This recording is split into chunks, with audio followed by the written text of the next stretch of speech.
No seu consultório, chega um paciente, como saber se o problema é físico, orgânico, ou psíquico ou espiritual? Ah, tá. Essa é uma pergunta que normalmente o paciente faz, né? O qual é o seguinte, existe uma ideia de senso comum de que ou um problema é espiritual ou ele é orgânico. Ah, doutor, meu problema é espiritual ou é orgânico? Isso é uma falha conceitual. Por quê? Porque a mediunidade, por ser uma faculdade de senso-percepção, ela tem um componente orgânico. Tá? É interessante que Kardec, no livro dos médiuns, vai dizer, mediunidade é biológica. É verdade. Tá? Então o que acontece? Quando uma pessoa ela tem uma interferência espiritual, o organismo reage. Tá? Então, o que acontece? Se a pineal, que está no meio da cabeça, capta por ondas eletromagnéticas, como o celular capta uma mensagem, aquela interferência espiritual, ela está arquivada no cérebro, ela vai reagir dentro do cérebro. Então, quando há uma aproximação de um espírito, na nossa casuística nós observamos que há uma tendência a uma resposta adrenérgica, adrenalina.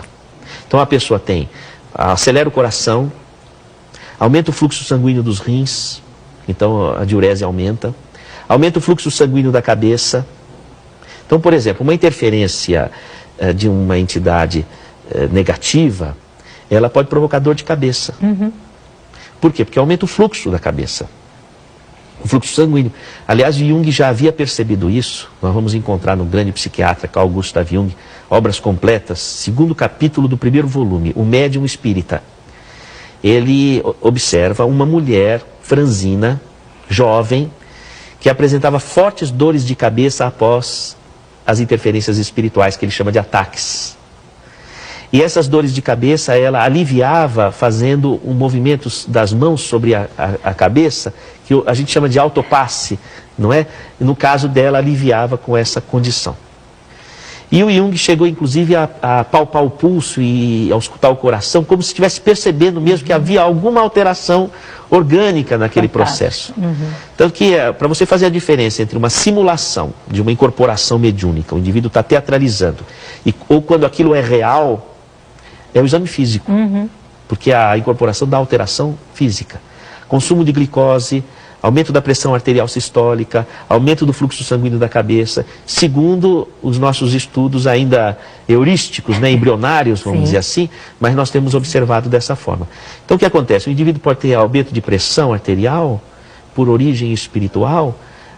Quando a entidade sai, a pessoa volta à pressão normal. Então nunca consegue ajustar um antihipertensivo. Entendeu? Se ela toma o remédio da pressão, abaixa muito. Se não toma, tem picos. E não consegue ajustar.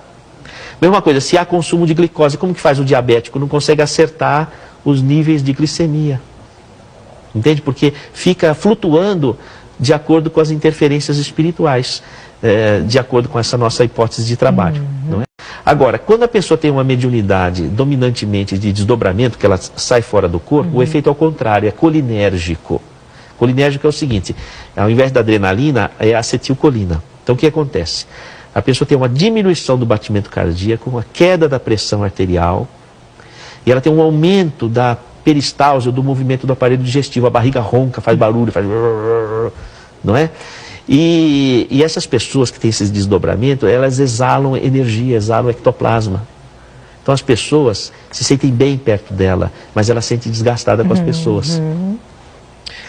E esse excesso de ectoplasma que ela exala, torna ela muito interativa mentalmente. Ela sente o que o outro sente, sente a psicosfera espiritual que a envolve.